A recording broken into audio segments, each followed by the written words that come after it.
এই ভিডিওতে আমরা একটা গুরুত্বপূর্ণ আলোচনা করব। প্রথমে করব সাবেশ বা সেলফ ইন্ডাকশন, তারপরে করব পারস্পরিক আবেশ বা মিউচুয়াল ইন্ডাকশন। এখন এই ইন্ডাকশন ব্যাপারটা কি সে সম্পর্কে আমাদের একটা ধারণা হয়ে গেছে।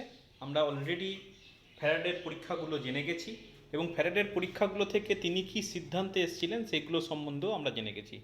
জাস্ট একটু মনে করিয়ে দিই, আমরা আগের ক্লাসেই করেছি বা আগের ভিডিওতে আমরা আলোচনা করেছি এভাবে যে whenever there is a relative motion between a conducting coil and a magnet, an EMF is induced in the coil and the phenomenon is known as electromagnetic induction। অর্থাৎ একটি দণ্ডচুম্বক বা একটি চুম্বক এবং একটি তড়িৎ পরিবাহী কুণ্ডলীর মধ্যে যদি একটা আপেক্ষিক গতি থাকে তাহলে কুণ্ডলীতে একটি তড়িৎচালক বল আবিষ্ট হয় এবং সেই ঘটনাটাকেই বলা হচ্ছে তড়িৎ চুম্বকীয় আবেশ বা ইন্ডাকশন, ইলেকট্রোম্যাগনেটিক ইন্ডাকশন।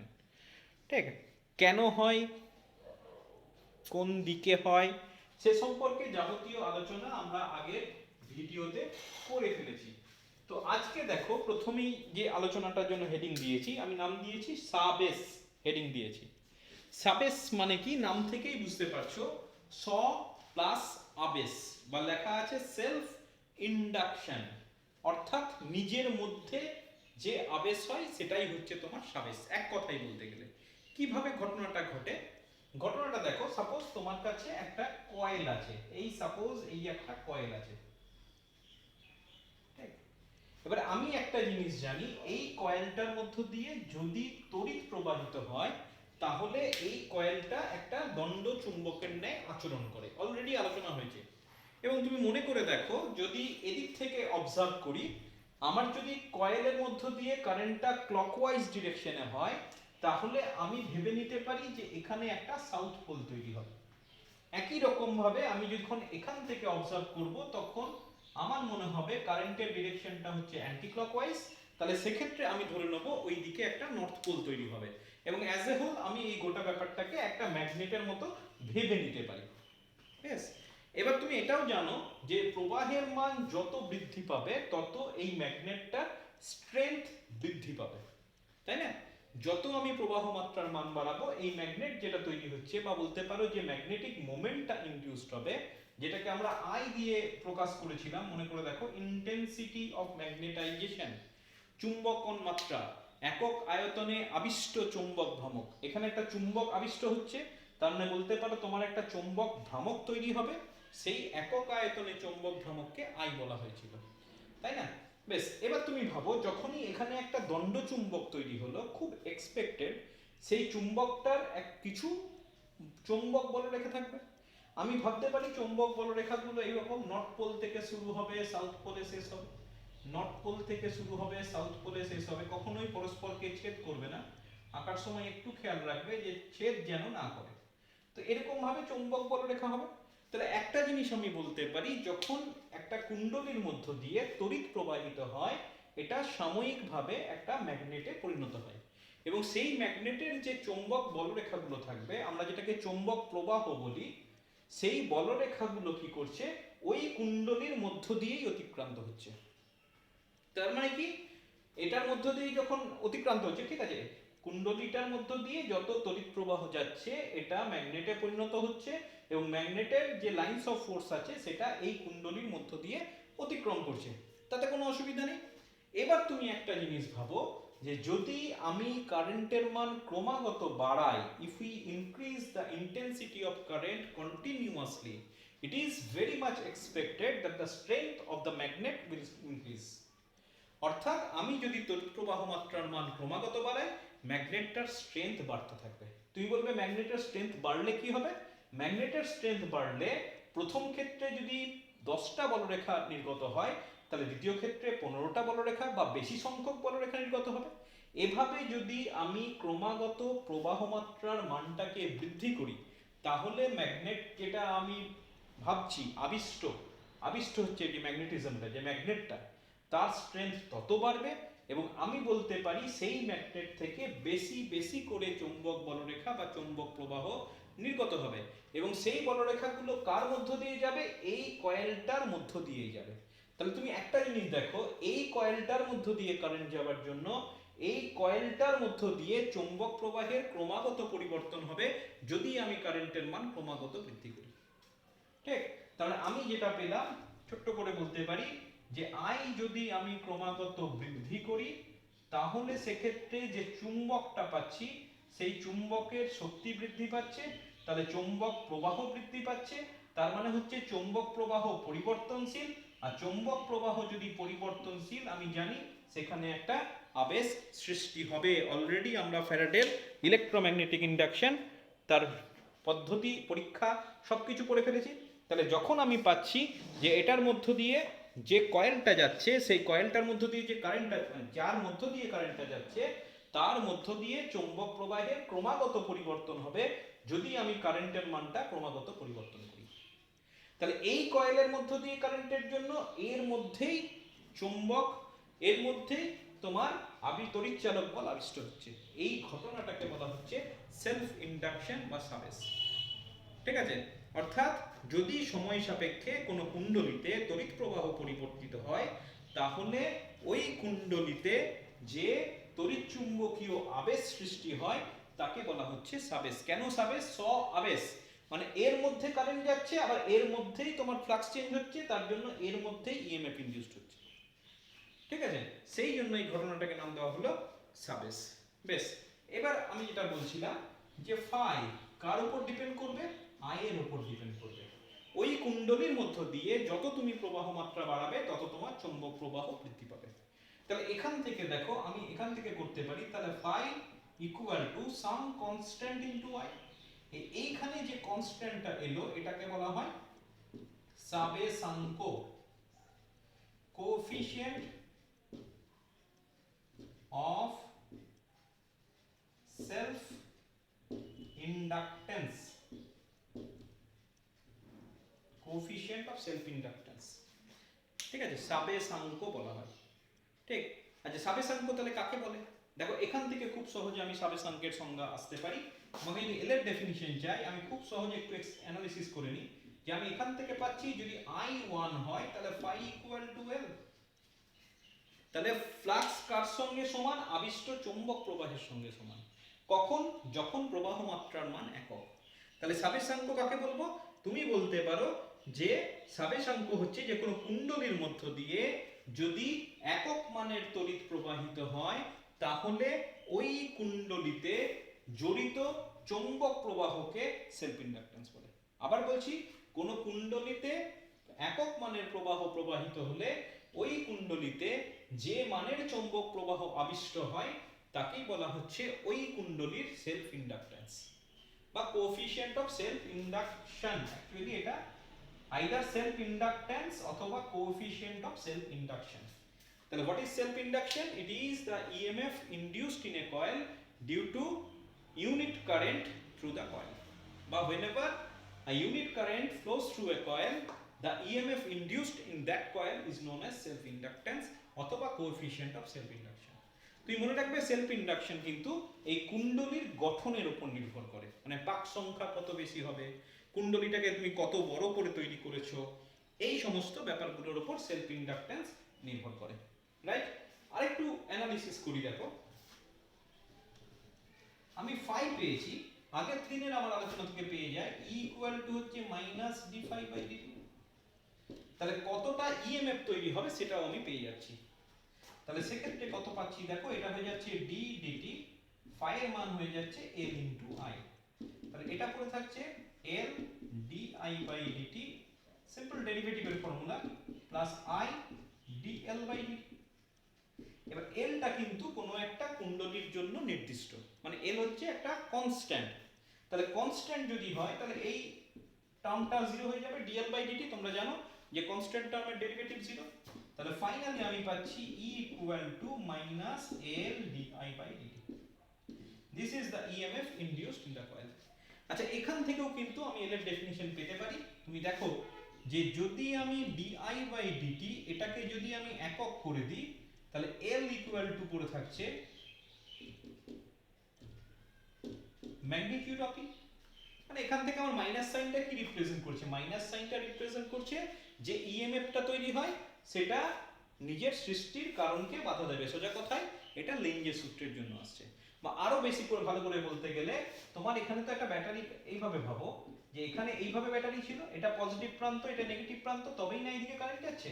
এবার এখানে যে ইএমএফটা ইনডিউসড হবে, এই যে মানটা পেলাম মাইনাস সাইন, মানে কি এটা নিজের সৃষ্টির কারণকে বাধা দেবে। মানে কি নিজের সৃষ্টির কারণ কি? তড়িৎ প্রবাহ কোন দিকে? ক্লকওয়াইজ। তাহলে এখানে যে ইএমএফটা তৈরি হবে, সেই ইএমএফটা চাইবে যেন এই ইএমএফ এর মানটা কমে যায়।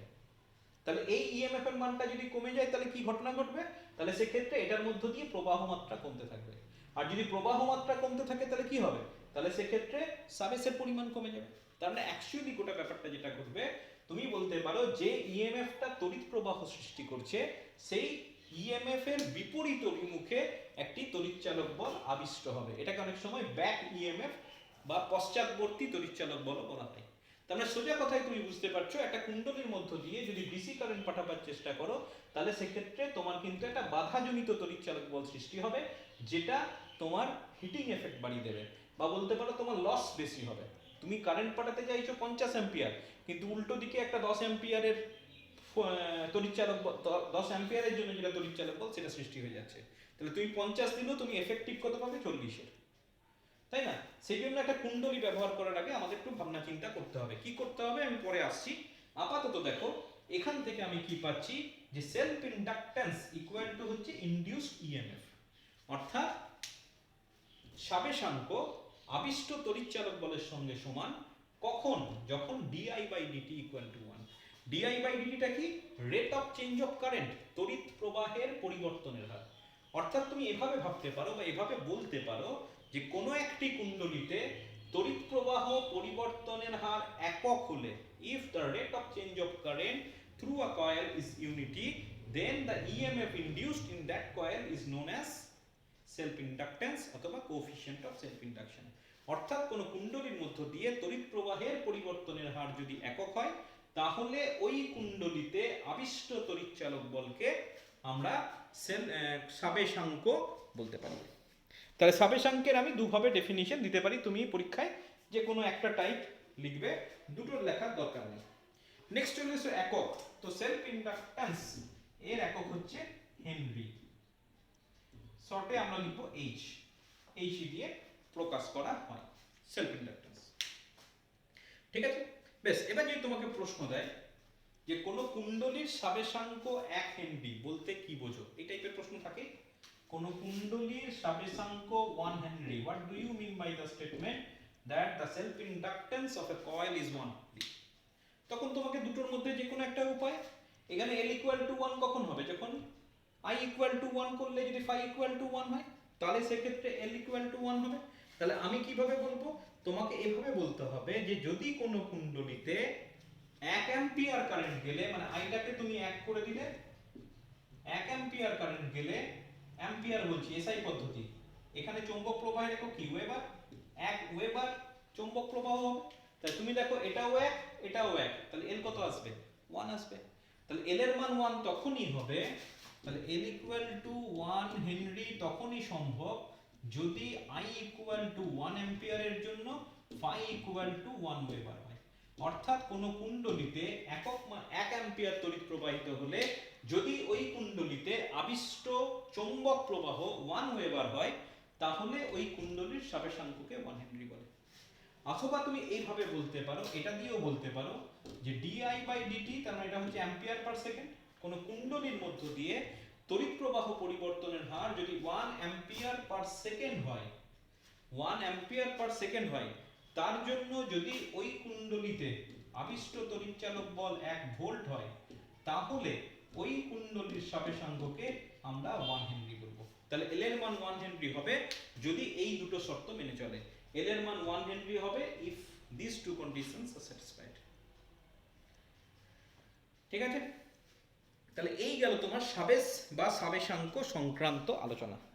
আচ্ছা, এবার আমি বলে রাখি, একটু আগে আমি উল্লেখ করলাম যে একটা কুণ্ডলীর মধ্য দিয়ে যদি তড়িৎ প্রবাহিত হয়, তাহলে সেক্ষেত্রে ব্যাক ইএমএফ যে তড়িৎচালক বলটা আবিষ্ট হয়, সেটা লেঞ্জের নিয়ম অনুসারে সৃষ্টির কারণ, অর্থাৎ যে তড়িৎচালক বলটা প্রবাহকে সৃষ্টি করছে তাকে বাধা দেবে।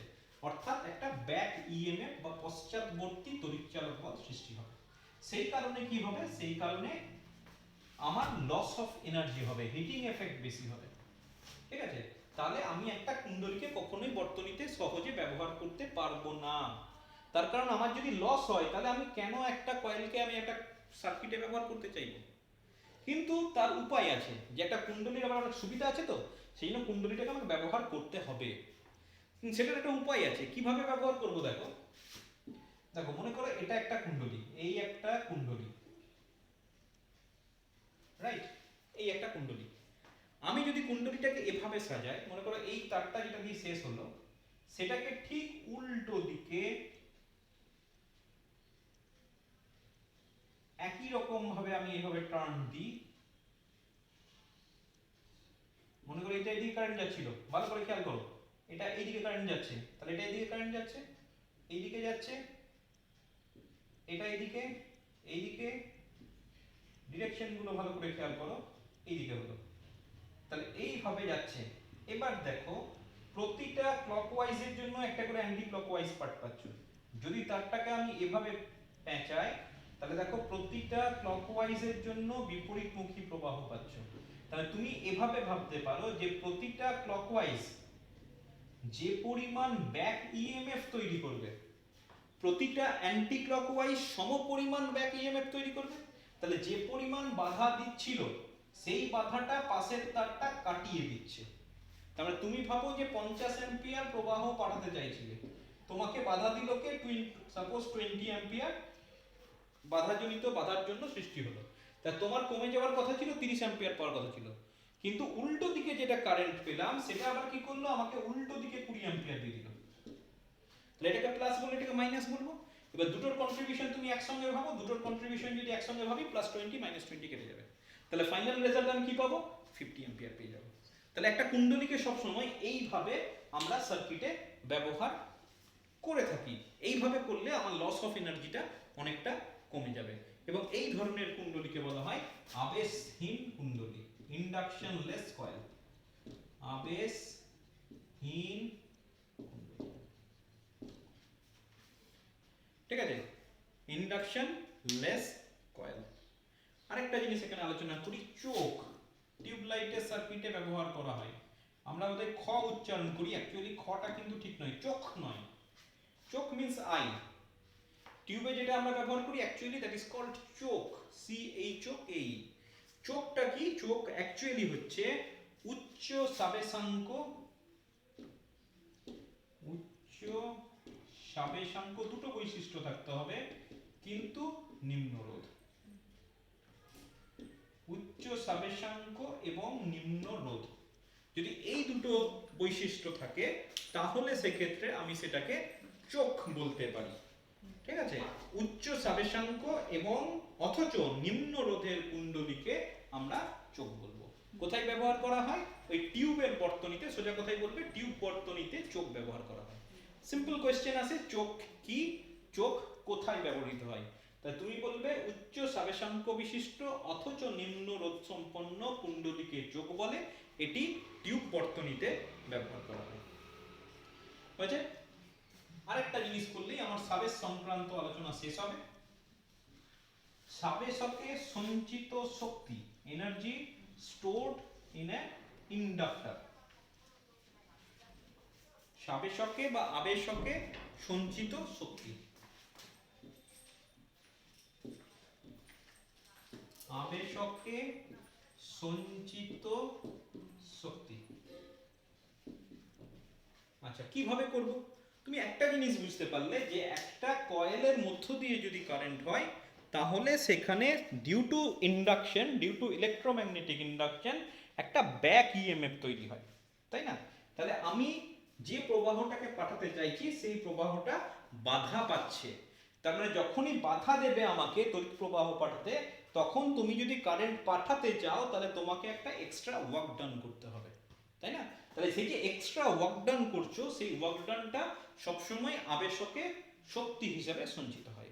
তার মূল কারণ হচ্ছে ওই লেঞ্জেস ল, অ্যাকর্ডিং টু লেঞ্জেস ল যে ব্যাক ইএমএফটা তৈরি হচ্ছে, সেই ব্যাক ইএমএফটা তোমার কাজকে বাধা দিচ্ছে। তুমি সেই ব্যাক ইএমএফকে ঠেলে তুমি কারেন্ট পাঠাতে চাইছো, obviously that work done is stored as energy, right? কিভাবে ক্যালকুলেশন করব? দেখো খুব সিম্পলি আমি যেটা করতে পারি, যে ব্যাক ইএমএফ যেটা তৈরি হচ্ছে E ইকুয়াল টু ফর্মুলা কি L ডিআই বাই ডিটি। এবার তুমি একটা জিনিস জানো যে পাওয়ার, পাওয়ার ইকুয়াল টু কি হয়?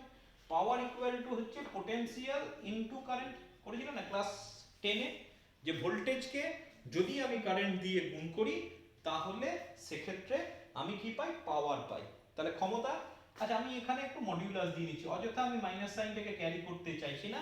Minus sine only indicates that direction is in opposite direction, শুধুমাত্র বিপরীত দিকে সৃষ্টি হয় সেটা বোঝাবার জন্য মাইনাস সাইন। তাহলে ই কে আই দিয়ে গুণ করে দিই, তাহলে পড়ে থাকছে এল ডিআই বাই ডিটি, এটা মডিউলাস ইনটু আই। তার মানে আমি বলতে পারি L I DI by DT. তাহলে কৃতকার্য কত হবে? আমি লিখতে পারি পি ইকুয়াল টু কি হয়? P equal to work done by time. তাহলে আমার কৃতকার্য dw equal to P into DT. তাহলে পড়ে থাকছে L I DI by DT into DT, DT DT কেটে যাচ্ছে, তাহলে পড়ে থাকছে এল আই ডিআই। তাহলে অ্যাকচুয়াল কৃতকার্য কি হবে? আমাকে ইন্টিগ্রেশন করতে হবে কার উপর? এল আই ডিআই। আই এর উপর সাপোজ প্রথমে কোনো কারেন্ট ছিল না, তুমি ক্যাপিটাল আই পরিমাণ কারেন্ট এস্টাবলিশ করতে চাইছো, তাহলে এখানে লোয়ার লিমিট নিলাম 0, যে আবেশকে কোনো কারেন্ট ছিল না, আর তুমি ম্যাক্সিমাম ক্যাপিটাল আই পরিমাণ কারেন্ট পেতে চাইছো, তাহলে এটা ইন্টিগ্রেশন করে দাও। তাহলে এটা পড়ে থাকছে half L I square with limit 0 to capital I. তাহলে ফাইনালি পড়ে থাকছে half equal half into L into I square. This is stored as energy, this work done is stored as energy. তাহলে তোমাকে যদি বলে সাবেশকে সঞ্চিত শক্তি, তার রাশিমালা হয়ে যাচ্ছে half into L into I square. ঠিক আছে, এটা তোমার, এটা দিয়েও কিন্তু এমসিকিউ থাকে, সুতরাং দেখে রাখবে। বেশ, সাবেশ নিয়ে মোটামুটি আমরা আলোচনা করে ফেললাম। এবার আমরা নতুন একটা আলোচনায় যাব, সেটা সাবেশ নয়, সেটাকে বলা হয় পারস্পরিক আবেশ। অর্থাৎ সেটাও আবেশ, কিন্তু আবেশ ঘটানোর প্রক্রিয়াটা একটু আলাদা। তাহলে এটাকে বলা হয় পারস্পরিক আবেশ। নতুন যে আলোচনাটা করব পারস্পরিক। তো পারস্পরিক ব্যাপারটা কখন আসে? একা একা তো পারস্পরিক ব্যাপার হয় না, তাহলে তুমি বুঝতেই পারছো এখানে কিন্তু একটা কয়েলে কিছু হবে না, এটাকে বলা হয় মিউচুয়াল ইন্ডাকশন। একা একা তো আর পারস্পরিক ব্যাপার হয় না, তাহলে দুটো কয়েল লাগবে। তো এইভাবে ভাবো যে তোমার কাছে প্রথমে এই একটা কয়েল আছে, এই একটা কয়েল আছে, আবার আগের মতো ভাবো তুমি এই কয়েলটার মধ্য দিয়ে কারেন্ট পাঠাচ্ছ। এই কয়েলটার মধ্য দিয়ে কারেন্ট পাঠাবার জন্য এইদিকে যদি ক্লকওয়াইজ হয় তাহলে এখানে একটা সাউথ পোল, এখানে একটা নর্থ পোল, এই ধরনের একটা ম্যাগনেট তৈরি হবে, সাময়িকভাবে আবিষ্ট হবে চুম্বকত্ব। তাহলে সেক্ষেত্রে সেই চুম্বকটা নিজস্ব কিছু বলরেখা থাকবে। আমি ধরে নিলাম এই this are the lines of force that appears due to the magnetism induced, এরকম বলরেখা থাকবে। এবার তুমি একটা জিনিস ভাবো, যদি এটার ঠিক কাছাকাছি ভেরি ক্লোজ টু ইট আরেকটা কয়েল থাকে, বোঝা গেল? যদি এর কাছাকাছি আরেকটা কয়েল থাকে, সাপোজ এটা কয়েল 1, সাপোজ এটা কয়েল 2, তাহলে কি হচ্ছে? এটার মধ্য দিয়ে আমি কারেন্ট পাঠাচ্ছি, এটার মধ্য দিয়ে আমি কারেন্ট পাঠাচ্ছি না। এবার এটার মধ্য দিয়ে কারেন্ট পাঠালে কি হবে? ম্যাগনেটিজম এলো, ম্যাগনেট হলো, তার কিছু বলরেখা হলো, সেই বলরেখাটা কার মধ্য দিয়ে পাস করছে? নিজের মধ্য দিয়ে পাস করছে, ওটা বাদ দাও, ওটা ভুলে যাও, হয়ে গেছে অলরেডি আলোচনা। নিজের মধ্যেও যেমন পাস করছে তেমনি আশেপাশে যদি আমি একটা কয়েল রাখি, সেকেন্ড কয়েল রাখি, যেটাকে সেকেন্ডারি কয়েল বলা হয়। তুই মনে রাখবে যেটার মধ্য দিয়ে তুমি ইন্ডাকশন চাইছো এটাকে বলা হয় গৌণ কুণ্ডলী বা সেকেন্ডারি কয়েল, আর যার মধ্য দিয়ে কারেন্ট যাচ্ছে এটাকে বলা হয় প্রাথমিক কুণ্ডলী, প্রাইমারি কয়েল। এটার মধ্য দিয়ে কিন্তু কারেন্ট পাঠাচ্ছি না, কারেন্ট পাঠাচ্ছি এটার মধ্য দিয়ে। ইন্ডাকশন কোথায় পাচ্ছি? এটার মধ্য দিয়ে। তাহলে যেটার মধ্য দিয়ে কারেন্ট পাঠাচ্ছি that is called primary coil, আর তার জন্য যে কুণ্ডলীতে আবিষ্ট হচ্ছে, আবেশ হচ্ছে, সেটাকে বলছে সেকেন্ডারি কয়েল। তাহলে তুমি এবার ভাবো যে এই বলরেখাগুলো সেকেন্ড কয়েলটাকে ছেদ করছে, লিংক করছে। এখন যদি একই রকম ভাবে এটার মধ্য দিয়ে যে কারেন্ট আছে সেই কারেন্টটাকে ক্রমাগত বৃদ্ধি করি, if we increase the current in the primary coil then the magnetic flux linked with the second coil will increase.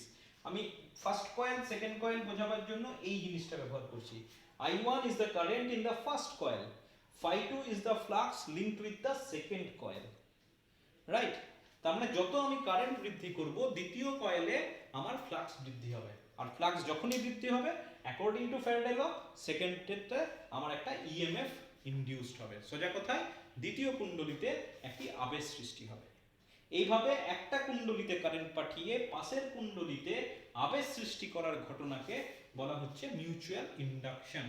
এবং এক্ষেত্রে আমি অবশ্যই লিখতে পারি একই রকম হিসেবে যে phi2 is proportional to I1। এখানে সিম্বলগুলো দিচ্ছি দুটো আলাদা কুণ্ডলীকে বোঝাবার জন্য, যাতে তোমার মাথায় থাকে। আমি phi proportional to I লিখতেই পারতাম, কিন্তু তোমার মাথায় গোটা ব্যাপারটা পরিষ্কার বোঝানোর জন্য আমি আবার বলছি current is flowing through the first coil whether the flux is linked with the second coil। অর্থাৎ তড়িৎ কিন্তু প্রবাহিত হচ্ছে প্রথম কয়েলের মধ্য দিয়ে বা প্রাইমারি কয়েলের মধ্য দিয়ে বা মুখ্য কুণ্ডলীর মধ্য দিয়ে, কিন্তু ফ্লাক্সটা লিংক হচ্ছে সেকেন্ড কয়েল বা গৌণ কুণ্ডলীর মধ্য দিয়ে। অ্যাজ এ রেজাল্ট আমি বলতে পারি দ্বিতীয় কুণ্ডলীতে একটা আবেশ সৃষ্টি হচ্ছে। বেশ, তাহলে এখান থেকে একই রকম ভাবে আমি একটা কনস্ট্যান্ট পাবো, সাম কনস্ট্যান্ট ইনটু I1। এখানে যে কনস্ট্যান্ট আসবে একই রকম ভাবে বুঝতে পারছো এটাকে বলা হয় পারস্পরিক আবেশাঙ্ক, মানে কোএফিশিয়েন্ট অফ মিউচুয়াল ইন্ডাকশন অথবা simply mutual inductance, right? Mutual inductance একই রকম ভাবে তুমি ডেফিনিশন দিতে পারো। তোমাকে যদি m এর ডেফিনিশন চাই তুমি এভাবে ভাবো যে I1 ইকুয়াল টু 1 হলে phi2 ইকুয়াল টু m। তাহলে পারস্পরিক আবেশাঙ্ক কাকে বলে? যে প্রথম কুণ্ডলীতে একক, প্রাথমিক কুণ্ডলীতে একক মানের তড়িৎ প্রবাহিত হলে গৌণ কুণ্ডলীতে যে পরিমাণ চৌম্বক প্রবাহ আবিষ্ট হয় তাকেই বলা হচ্ছে কুণ্ডলী দুটির পারস্পরিক আবেশাঙ্ক। So it is the flux, magnetic flux linked with the second coil when unit current flows through the first coil, right? একই রকম ভাবে ভাবো এই আগের মতোই E equal to minus d phi by dt, লেঞ্জেস ল বা ফ্যারাডের সেকেন্ড ল এবং লেঞ্জেস সূত্রের কম্বিনেশন। যদি আমি এখানে মানটা বসিয়ে দিই, এখানে কিন্তু আমি ক্যালকুলেশন দেখাচ্ছি না, আগেরটাতে দেখিয়েছি। আমার হয়ে যাচ্ছে this is m into I1, এটা phi2 ছিল, তাহলে এটা পড়ে থাকবে m di1 by dt। m টা কনস্ট্যান্ট বলে সেকেন্ড টার্মটা আসবে না। তাহলে এখানে আমি কি পাচ্ছি, আমি যদি মডিউলাস করে দিই তাহলে সেক্ষেত্রে মাইনাস সাইনটা থাকবে না। আমি একই রকম ভাবে ডেফিনিশন করতে পারি যে di1 বাই dt যদি 1 হয় তাহলে m ইকুয়াল টু হচ্ছে emf ইনডিউসড। তাহলে প্রথম কুণ্ডলীতে এটাকে E2 লিখতে পারো কারণ এটা সেকেন্ড কয়েলে হচ্ছে। তাহলে প্রথম কুণ্ডলীতে তড়িৎ প্রবাহ পরিবর্তনের হার যদি একক হয়, if the rate of change of current in the first coil or primary coil is unity, then the EMF induced in the second coil is known as coefficient of mutual induction। দ্বিতীয় কুণ্ডলীতে আবিষ্ট তড়িৎচালক বলকে আমি পারস্পরিক সাপেক্ষাঙ্ক বলবো। দুভাবেই কিন্তু তুমি এই ডেফিনিশনটা করে ফেলতে পারো এবং এটার একক হবে আগের মতোই, এটারও একক হচ্ছে হেনরি। আবেশ সংক্রান্ত তাই এটা হয়ে যাচ্ছে হেনরি। আর দুটোর মধ্যে একটা রিলেশন আছে, তুমি লিখে রাখতে পারো, খুব একটা কাজে লাগে না। m যদি সাপেক্ষাঙ্ক হয় এবং এটার নির্দিষ্ট তো সাপেক্ষাঙ্ক থাকবে, এটা L1 L2 যদি হয় তাহলে m equal to some constant into L1 into L2। প্রথম কুণ্ডলীর সাপেক্ষাঙ্ক L1, দ্বিতীয় কুণ্ডলীর সাপেক্ষাঙ্ক L2, পারস্পরিক আবেশাঙ্ক m যদি হয় তাহলে একটা এই ধরনের রিলেশন তোমার পাওয়া যায়। ঠিক আছে, এই গেল তোমার আবেশ এবং পারস্পরিক আবেশ। থিওরিটিক্যালি চ্যাপ্টারটা শেষ। এগুলো দিয়ে বিশেষ করে আবেশাঙ্কের উপর, পারস্পরিক আবেশাঙ্ক দিয়ে খুব একটা প্রশ্ন আমি দেখিনি, সাবেশাঙ্ক সেলফ ইন্ডাকট্যান্স দিয়ে কিন্তু প্রশ্ন অঙ্ক থাকে। তো আমরা এখন সেলফ ইন্ডাকট্যান্স দিয়ে বেশ কিছু অঙ্ক করে ফেলবো, কয়েকটা টাইপের অঙ্ক। যেমন বলছে, দেখো বলছে কোনো একটা কুণ্ডলীর মধ্য দিয়ে 50 অ্যাম্পিয়ার পার সেকেন্ড হারে তড়িৎ প্রবাহ পরিবর্তিত হচ্ছে। তো যখনই তোমার এই ধরনের অঙ্ক থাকবে তুমি ইউনিটটা একটু খেয়াল করবে। এখানে কি আছে, অ্যাম্পিয়ার পার সেকেন্ড মানে কারেন্ট বাই টাইম। সুতরাং কি ল্যাঙ্গুয়েজ আছে ভুলে যাও, তুমি এককটাকে ফোকাস করো যেহেতু ওখানে অ্যাম্পিয়ার পার সেকেন্ড, তাহলে তোমাকে বুঝে নিতে হবে অবভিয়াসলি এটা কারেন্ট বাই টাইম, তাহলে ডিআই বাই ডিটি হবে, রাইট? আই কিন্তু নয়, পরিবর্তিত হচ্ছে। আচ্ছা, এবার কি বলছে, তাতে 100 ভোল্ট তড়িৎচালক বল আবিষ্ট হয়। তাহলে তড়িৎচালক বল 100 ভোল্ট, 100 ভোল্ট। তোমাকে প্রশ্ন দিয়েছে কুণ্ডলীটির সাপেক্ষাঙ্ক কত। বোঝা গেছে, এরকম একটা কুণ্ডলী আছে, বলছে এই কুণ্ডলীর মধ্য দিয়ে যদি এই পরিমাণ, এই হারে তড়িৎ প্রবাহ পরিবর্তিত হয়, তাহলে ওই কুণ্ডলীর মধ্যে যে ব্যাক ইএমএফ আবিষ্ট হচ্ছে সেটা হচ্ছে 100 ভোল্ট। বলছে ফাইন্ড দ্য সেলফ ইন্ডাক্টেন্স। তো এর থেকে সহজ অঙ্ক হয় না, তুমি সিম্পলি বলবে যে এল যদি হয় তাহলে আমরা জানি E equal to L DI by DT. করে দেখানোর কোনো দরকার নেই, একদম ডাইরেক্ট লিখবে। তাহলে L equal to E by DI by DT. E হচ্ছে 100, ডিআই বাই ডিটি হচ্ছে 50, তাহলে এটা পড়ে থাকে 2 একক, অবভিয়াসলি হেনরি। কত সিম্পলি অঙ্কগুলো হয়ে যায়। আচ্ছা, নেক্সট অঙ্কে চলে যাও। বলছে 0.05 সেকেন্ডে, 0.05 সেকেন্ডে, তাহলে ডিটিটা 0.05।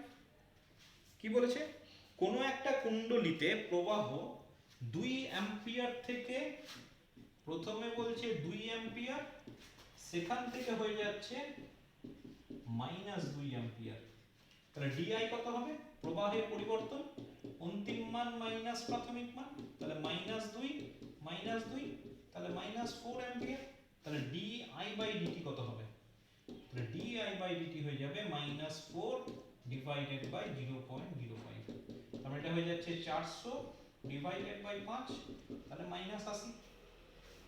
অবভিয়াসলি এককটা হবে অ্যাম্পিয়ার পার সেকেন্ড। হলো, যেগুলো দেওয়া আছে সেগুলো করে ফেললাম।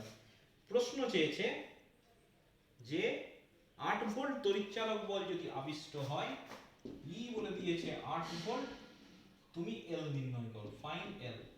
তাহলে আবার আগের মতো E equal to L DI by DT, minus sign অযথা আমি নেব না, তাহলে এল ইকুয়াল টু করে থাকছে ই বাই ডিআই বাই ডিটি। তাহলে করে থাকছে ই সমান 8। আচ্ছা, এটা একটা মাইনাস সাইন আছে, এখানে যদি মাইনাস আসছে তাহলে বুদ্ধি করে, যেহেতু এখানে ডিআই বাই ডিটি মাইনাস আসছে, সেজন্য আমি প্রথম থেকে মাইনাস নেব না। তাহলে আমার সুবিধাটা কি হবে, মাইনাস মাইনাস কেটে যাবে। ঠিক আছে, তাহলে এখানে একটা এল সমান এটা মাইনাস থাকুক। আচ্ছা, এটা মাইনাস থাকলো, আর ডিআই বাই ডিটি সমান -80। দেখো পড়ে থাকছে মাইনাস মাইনাস কেটে যাবে 0.1। যদি তোমার মাইনাস সাইন না আসতো তাহলে সেক্ষেত্রে কিন্তু প্রথমেই আমি মডিউলাস নিয়ে ওই মাইনাসটাকে তুলে দিতাম। ঠিক আছে, বেশ, আরো কয়েকটা অঙ্ক করা যাক।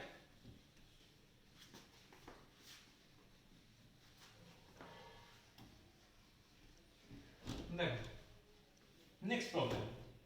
নেক্সট প্রবলেম বলছে যে 2 মিলি হেনরি সাবেশাঙ্ক বিশিষ্ট একটা কুণ্ডলী। তাহলে একটা কুণ্ডলী দেওয়া আছে যার সাবেশাঙ্ক হচ্ছে 2 মিলি হেনরি। তাহলে 2 × 10⁻³ হেনরি, মিলি থেকে যদি মূল রাশি যেতে হয় তাহলে 10⁻³ করতে হয়। আচ্ছা, টি সময়ে প্রবাহ মাত্রা I equal to T square e⁻⁻t। টি সময়ে প্রবাহ মাত্রা টি স্কয়ার e⁻⁻t। বলছে কত সময় পরে, তার মানে find time, E equal two 0 হবে। কত সময় পরে তড়িৎচালক বলের মান 0 হবে, রাইট? তাহলে কিভাবে করব, আমার প্রশ্ন হচ্ছে ই কত, L DI by DT, minus দিলাম কারণ ওখানে আসবে। আচ্ছা, তাহলে এটা পড়ে থাকছে -L ডি ডিটি, এটা পড়ে থাকছে টি স্কয়ার e⁻⁻t। এবার ডেরিভেটিভের নিয়ম অনুসারে তুমি ডেরিভেটিভ করো, মান বসানোর দরকার নেই। দেখো 2t e⁻⁻t, আচ্ছা, তারপর প্লাস টি স্কয়ার, এটা ডেরিভেটিভ, মাইনাস e⁻⁻t, ডেরিভেটিভ ভালো করে দেখে নেবে। ঠিক আছে, ফার্স্ট ফাংশন সেকেন্ড ফাংশন, এটা ফার্স্ট ফাংশন এটা সেকেন্ড ফাংশন সাপোজ, বা এটা ফার্স্ট ফাংশন এটা সেকেন্ড ফাংশন। প্রথমে ফার্স্ট ফাংশনটাকে আনচেঞ্জ রাখলাম, সেকেন্ড ফাংশনটা ডিফারেন্সিয়েশন করলাম 2t। আর তারপরে কি করলাম, এটাকে আনঅল্টার্ড রাখলাম, এটার ডেরিভেটিভ করলাম, e to the power minus T derivative minus e to the power minus T. তাহলে পড়ে থাকছে এই মাইনাসটাকে ভিতরে ঢুকিয়ে দাও, তাহলে l যেমন থাকলো থাক, e to the power minus T common চলে যাচ্ছে, এখানে পড়ে থাকছে দেখো মাইনাস টু, আর এটা পড়ে থাকছে মাইনাস টু টি প্লাস টি স্কোয়ার। এবার তোমাকে প্রশ্ন কি চেয়েছে, টি এর মান চেয়েছে যখন e ইকুয়াল টু 0, তাহলে শর্তানুসারে তুমি বলতে পারো দিস ইজ ইকুয়াল টু 0। তাহলে তাই যদি হয় এই পার্টটা নট ইকুয়াল টু 0, তাহলে তোমার পড়ে থাকছে t কমন নিলে t মাইনাস 2 ইকুয়াল টু 0। তাহলে আমি পাচ্ছি t ইকুয়াল টু আইদার 0 অথবা 2। 0 তো একদম ইনিশিয়াল মোমেন্টটাকে বোঝাচ্ছে, তাহলে কতক্ষণ পর 0 হবে, তোমার উত্তর হচ্ছে 2 সেকেন্ড পর কুণ্ডলীতে আবিষ্ট তড়িৎচালক বল শূন্য হবে। একটা জিনিস দেখো, এখানে কিন্তু এল এর মানটা কোথাও কাজে লাগলো না, ঠিক আছে, এখানে এল এর মানটা কোথাও কাজে লাগবে না। বেশ, আরেকটা অঙ্ক করে শেষ করব। এই অঙ্কটা কিন্তু তোমার ওই ফ্যারাডের দ্বিতীয় সূত্র ওইটা দিয়ে অঙ্কটা বাদ চলে গেছিল, আমি আলোচনা করছি এখন এখানে। আচ্ছা, খেয়াল করে দেখো, আমি বলেছিলাম যে ইএমএফ ইনডিউসড হবে, সেটার জন্য অনেক কারণ হতে পারে, যে ই ইকুয়াল টু হচ্ছে ডি ফাই বাই ডিটি, তাহলে ফাই চেঞ্জ হলে হতে পারে। আরেকটা কি বলেছিলাম, যদি এরিয়া চেঞ্জ হয় তাহলে হতে পারে। আবার একটা জিনিস বলেছিলাম, যদি ম্যাগনেটিক ফিল্ড চেঞ্জ হয় তাহলেও হতে পারে। আমরা এটা দিয়ে অঙ্ক করেছি, এটা দিয়ে অঙ্ক করেছি, কিন্তু এটা দিয়ে কোনো অঙ্ক করিনি, এমন কোনো অঙ্ক পাইনি যেখানে আমরা উল্লেখ করা আছে যে এরিয়াটা আস্তে আস্তে চেঞ্জ হচ্ছে, এটা কনস্ট্যান্ট ম্যাগনেটিক ফিল্ড আছে, সেই ম্যাগনেটিক ফিল্ডে এরিয়া চেঞ্জ হচ্ছে। তো এই এরিয়া চেঞ্জ দিয়ে একটা অঙ্ক করা যাবে।